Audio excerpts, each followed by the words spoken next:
এত কষ্ট করে কাজ করার পরও কেন যে এরকম হচ্ছে ঠিক বুঝতে পারছি না। তো মনটা আজকে ভীষণই খারাপ।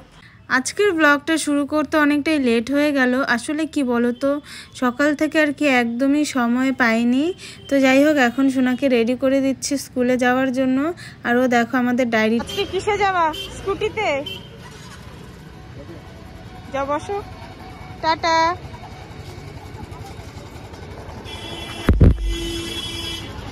টাটা।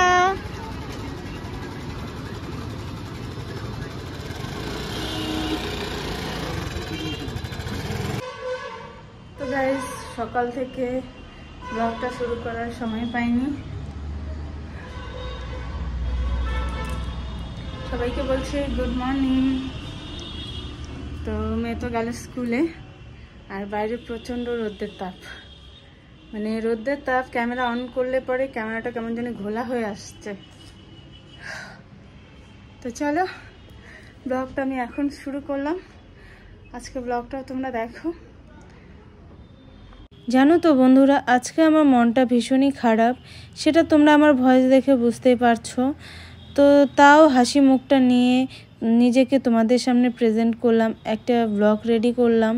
তো এদিকে দেখো, ঘরটাকে একটু গুছিয়ে নিচ্ছি।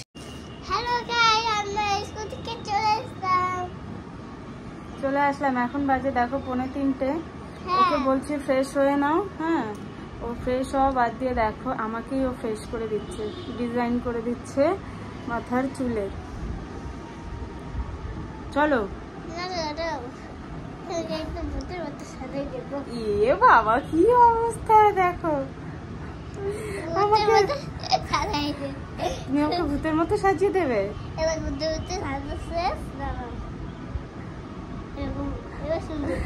দেখো এবার সুন্দর লাগছে, এবার সুন্দর লাগছে তোমার মাকে। কি অবস্থা বলো। আমার ওদিকে রান্না বান্না কমপ্লিট, কাজকর্ম কমপ্লিট, বসেই ছিলাম। তো আসলো,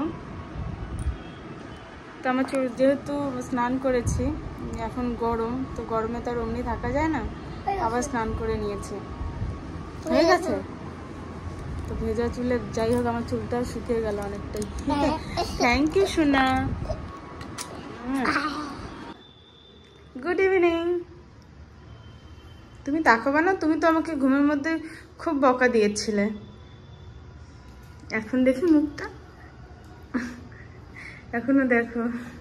এটা কি খাচ্ছ তুমি? এদিকে আবার সোনা দেখো রাগ করেছে।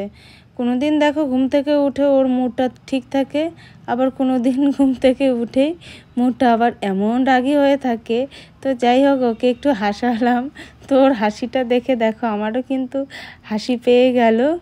তো যাই হোক, ও এখন খাচ্ছে শনপাপড়ি, ভীষণ ভালোবাসে এই শনপাপড়িটা, তোমাদের এর আগেও বলেছি। তো একটা শনপাপড়ি ওকে দিয়েছি খাওয়ার জন্য। আর আজকে জানো তো, বেশ কয়েকটা সোয়েটার ধুয়েছি, কারণ সোয়েটারের তো আর এখন দরকার নেই। তাই আস্তে আস্তে যতটুকু পারছি গরম কাপড়ে জামাগুলো ধুয়ে রাখছি, কারণ একবারে তো আর সব ধোয়া সম্ভব না। তাই অল্প অল্প করে ধুচ্ছি আর রাখছি। তো এভাবে ধুলেও আর কি অনেকটাই সুবিধা হয়, আর একবারে ধুলে অনেকটা চাপের হয়ে যায়। তো যাই হোক, আজকে মন খারাপটা আমার কেন, কি হয়েছে, তো সেটাই আর কি তোমাদের বলছি। মানে এত কষ্ট করছি সারাদিনে, এত অ্যাক্টিভ থাকার পরও দেখো রিচ এঙ্গেজমেন্ট সব কিছু রেড হয়ে গেছে।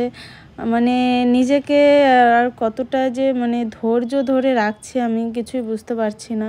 সব কিছুই রেড হয়ে গেছে, সবাইকে এতটা ভালোবাসা দেওয়ার পরেও যে কেন এরকম হচ্ছে।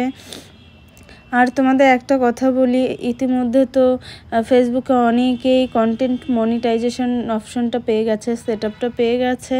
আমিও কিন্তু পাইনি, আমি এখনও পাইনি। এতটা খাটছি তারপরেও দেখো এরকম হচ্ছে আমার সাথে। তো যাই হোক, এটাই হচ্ছে মন খারাপের কারণ। তো আজকে ভিডিওটা তোমাদের কেমন লাগলো অবশ্যই কমেন্টে জানাবে। দেখা হচ্ছে নেক্সট ব্লগে। চেষ্টা চালিয়ে যাচ্ছি, দেখি কবে হয়, কতদিনে হয়। অবশ্যই ধৈর্য নিয়ে কাজ, মনের মধ্যে তো একটা আশা আছে যে অবশ্যই পারবো, তো সেটাই ধৈর্য নিয়ে কাজ করছি।